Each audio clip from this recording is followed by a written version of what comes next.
د خوست ولایت پامیر پوهنتون کې د کلماتو علمي ادارې له لوري محصلینو ته د استشراق تر نوم لاندې علمي سیمینار ترسره شو. د سیمینار ګډونوال دغه ډول سیمینارونه د فکر جوړونې په برخه کې ګټور بولي او له مسؤلینو غواړي چې ورته نور سیمینارونه ترتیب کړي ترڅو د دوی فکري جوړونه شوي وي. نن ورځ موږ په پوهنتون کې یو سیمینار لرلو د کلمات تحقیقي ادارې لخوا.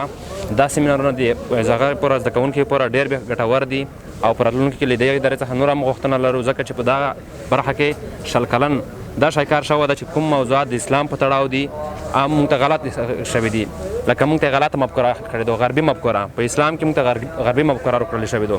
نو دې په خاطر موږ د دغې ادارې څخه نور هم سیمینارونه غواړو. دا ډول سیمینار چې دا د ځوانانو لپاره ډېر ګټور دي، ځکه چې کومه پیغام چې موږ نه پیږو د هغې برعکس موږ ته معلومات ورکوي، دا زموږ ذهن جوړوي. دا ډول سیمینارونه باید لا ډېر شي او په هغې کې موږ ګډون وکړو. د کلماتو علمي ادارې مسؤلین وایي چې دوی د دغه ډول پروګرامونو له لارې غواړي چې د ځوانانو فکري رغښت ترسره کړي.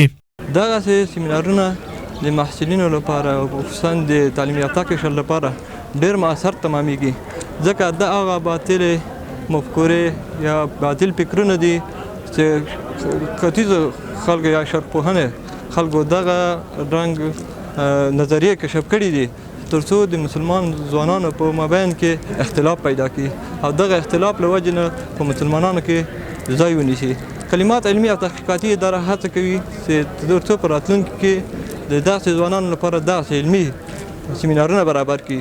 استشراق د لویدیځو عالمانو، لیکوالانو او څېړونکو هغه علمي او فکري هڅې ته ویل کېږي چې د ختیځو هیوادونو په ځانګړي ډول د اسلامي نړۍ د تاریخ، ژبې، ادب، دین، کلتور او دودونو او ټولنیزو چارو د څېړنو لپاره ترسره کېږي.